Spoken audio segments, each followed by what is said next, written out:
দর্শক আপনারা দেখেন কি অবস্থা, কিভাবে কাতারটি সোজা করেছে। এখন এই ইকামত দিচ্ছেন কে মসজিদে? এই দাঁড়ান দাঁড়ান, ইকামত থামান। কিভাবে আপনারা কাতারটি সোজা করেছেন আপনারা নিজেরাই বলেন তো, কিভাবে কাতারটা সোজা করেছেন। দর্শক দেখেন, এই কি কাতার সোজা করা বলে? আপনারা বলেন, আপনারা এখানে বিচার করেন, এটা কি কাতার সোজা করা হয়েছে? দেখেন তো দর্শক, কাতারকে এইভাবে সোজা করতে হয়? কই মসজিদের ইমাম সাহেব? কই ইমাম সাহেব? মসজিদের নামাজ পড়াচ্ছেন, ইমামতি করছেন, তো আপনার এই যে মুসল্লিগুলো কিভাবে দাঁড়িয়ে পড়েছে, কাতার সুন্দর করে সোজা করে নাই। বাম দিকে অনেক লোকগুলো দাঁড়িয়েছে, আর এর ডান দিকে কোনো লোকই নাই, একেবারে ফাঁকা, অল্প কিছু লোক, দুই একটা লোক। আর বাম দিকে সাইজে বাবা অনেক লোক দাঁড়িয়েছে। আচ্ছা, আপনি কি জানেন এই বিষয়টা ইমাম সাহেব? আপনি কি জানেন যে বাম দিকে লোক কম দাঁড়াইতে হয় আর ডান দিকে একটু বেশি দাঁড়াইতে হয়? এটা কি আপনি জানেন? জি না, আমি বিষয়টা বুঝতে পারি। পিছনে আমি না থেকে ইমামতি দাঁড়িয়ে পড়েছি। আচ্ছা ঠিক আছে, আমরা বুঝতে পারলাম যে এটা তোমার অবশ্যই বড় ভুল হয়েছে, যে পিছনের দিকে না খেয়াল করেই, মুসল্লিদের দিকে না খেয়াল করে তুমি ইমামতিতে দাঁড়িয়ে পড়েছ। দর্শক, এই যে এইভাবে দাঁড়ায় আছে মসজিদে, আমাদের কিন্তু অবশ্যই এই বিষয়টা খুব সচেতন হওয়া উচিত। যে অনেকে আমরা এই হাদিসটা, এই মাসালাটা বেশিরভাগ মানুষই জানি। আলহামদুলিল্লাহ, যারা নামাজ পড়েন মসজিদে বেশিরভাগ মুসল্লি কিন্তু এই বিষয়টা জানেন যে বাম দিকে লোক একটু কম দাঁড়াইতে হয় আর ডান দিকে লোকগুলো, মুসল্লিগুলো বেশি দাঁড়াইতে হয়।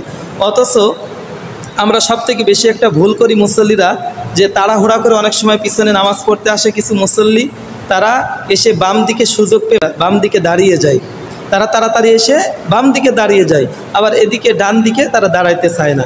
এরকম ভুল কিন্তু আমাদের সত্যি অনেক মসজিদগুলোতে হয়ে থাকে, অনেক মুসল্লিরা এই ভুলগুলো করে থাকে।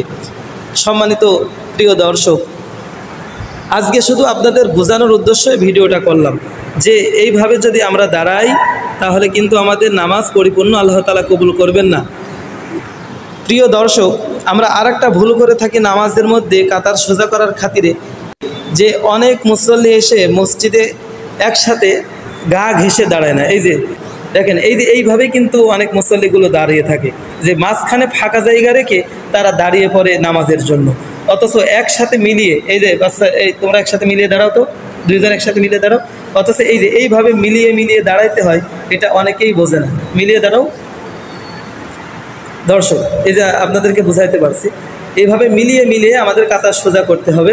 অথচ এইভাবে মিলিয়ে কাতার না সোজা করে এই যে মাঝখানে এরকম ফাঁকা ফাঁকা জায়গা মুসল্লিরা রেখে দেয়। তো এইভাবে রাখার কারণে নবী করিম সাল্লাল্লাহু আলাইহি ওয়াসাল্লামের একটা হাদিস আছে, যে ব্যক্তি মসজিদের মুসল্লিদের মধ্যে ফাঁকা জায়গা রেখে নামাজ পড়বে, মিলিয়ে মিলিয়ে নামাজ পড়লো না, ফাঁকা জায়গা রেখে নামাজ পড়লো, হাদিসের মধ্যে এইভাবে ব্যাখ্যা এসেছে যে তার অন্তরের মধ্যে আল্লাহ তাআলা বিভেদ সৃষ্টি করে দেবে, সমাজের মধ্যে বিভেদ সৃষ্টি হয়ে যাবে এবং তার মধ্যে হিংসা বিদ্বেষ আরও আল্লাহ তাআলা বাড়িয়ে দিবেন, ওই সমাজে কারোর সাথে তার মিল মহব্বত থাকবে না। এইভাবে হাদিসটি এসেছে। তো আমাদের এই নবী করিম সাল্লাল্লাহু আলাইহি সাল্লামের এই হাদিসের দিকে খেয়াল করতে হবে প্রিয় দর্শক, আমরা যেন কখনোই নামাজ পড়তে এসে ফাঁকা জায়গাটা না রাখি এবং কাতার সোজা করার দিকে খেয়াল করবো। এই তোমরা ফাঁকা জায়গা রেখো না, সবাই মিলিয়ে দাঁড়াও, মিলিয়ে দাঁড়াও। আমাদেরকে ফাঁকা জায়গাটা রাখা যাবে না, পাগুলো সোজা করে পশ্চিম দিকে পাগুলো সোজা করে রেখে কেবলার দিকে মাথাগুলো রেখে প্রতিটা অঙ্গ প্রত্যঙ্গ কেবলার দিকে রেখে এরকমভাবে মিলিয়ে আমাদের নামাজে দাঁড়ানো উচিত। আর তোমরা যে ভুলটা দাঁড়িয়েছো, এই ভুল করে দাঁড়ানো যাবে না। এই এদিকে তাকাও, বাম দিকে লোক বেশি হয়ে গেছে, তোমরা একটু ডান দিকে কিছু লোক যাও, ডান দিকে। এই বিষয়টা যদি আমাদের মুসল্লিদের, ইমাম সাহেবদের যদি সচেতন না করি, আমাদের অনেক মসজিদের ইমাম সাহেবদেরও এই বিষয়টা অনেক ভুল হয়, যে ওনারা নামাজ পড়ানোর খাতিরে আগে আগে এসেই মসজিদে নামাজের পড়ানোর জন্য ওনারা দাঁড়িয়ে পড়েন, অথচ মুসল্লিদের দিকে তাকানোর সুযোগটা হয় না, তাকায় না, যার কারণে মসজিদে মুসল্লিরা ডান দিকে খেয়াল করে না, বাম দিকে খেয়াল করে না, তিনারা নামাজ পড়ার দরকার নামাজ পড়ে চলে যায়।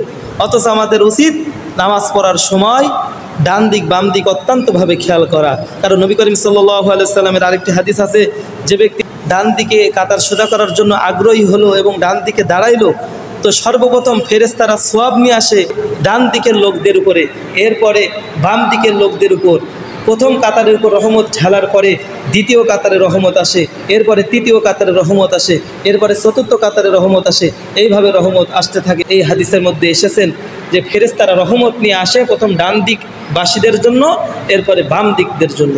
তো আমরা প্রিয় দর্শক সবাই সচেতন হব, যারা আমরা 5 ওয়াক্ত নামাজ পড়ি। প্রতিটা ইমাম সাহেব যেমন সতর্ক হবে, তার থেকে আমরা যদি নিজ নিজ দায়িত্বে যদি সতর্ক হই আর মিলিয়ে এরকমভাবে যদি আমরা দাঁড়িয়ে পড়ি নামাজের জন্য, আল্লাহ চাইলে আমাদের নামাজগুলো আল্লাহ তাআলা কবুল করবেন। কারণ কিয়ামতের দিন যারা জান্নাতবাসী হবে, ডান দিকের লোকগুলো জান্নাতবাসী হবে। ওয়াসহাবুল ইয়ামিন মা আসহাবুল ইয়ামিন, অর্থাৎ ডান দিকবাসীওয়ালারা জান্নাতি হবে আর বাম দিকওয়ালারা জাহান্নামী হয়ে যাবে। তো আমরা ডান দিককেই বেছে নেব ইনশাআল্লাহ। আল্লাহ পাক আমাদের সকলকে বোঝার তৌফিক দান করুন। লাস্টের কথা হলো যে ডান দিকে আবার এত বেশি লোক না হয়ে যায়, এদিকে বাম দিকে কোনো লোক খোঁজই নাই, এমন যেন আবার না হয়। তো আমরা সব দিকে খেয়াল করেই নামাজ পড়বো ইনশাআল্লাহ। কাতার সোজা করার বিষয়টা আল্লাহ তাআলা আমাদেরকে আগ্রহী দান করুন এবং 5 ওয়াক্ত নামাজ জামাতের সাথে পড়ার তৌফিক দান করুন। এই পর্যন্তই ভিডিওটি সমাপ্ত করছি। শেখার জন্য বিষয়টা আপনাদেরকে বোঝালাম। তো আমার ভুল ত্রুটি থাকলে ক্ষমা দৃষ্টিতে রাখবেন। আমার মাদ্রাসা ছাত্রদেরকে নিয়ে শুধু আপনাদের প্র্যাকটিক্যালটা দেখালাম, এই উদ্দেশ্যে দেখালাম আপনারা কাতার সোজা করার এই বিষয়টা নিয়ে আমরা সবাই সচেতন হতে পারি ইনশাআল্লাহ। আল্লাহ পাক আমাদের তৌফিক দান করুন। এই পর্যন্তই ভিডিওটি সমাপ্ত করছি। সবাই ভালো থাকবেন, সুস্থ থাকবেন। দোয়া রইল। আসসালামু আলাইকুম ওয়া রাহমাতুল্লাহ।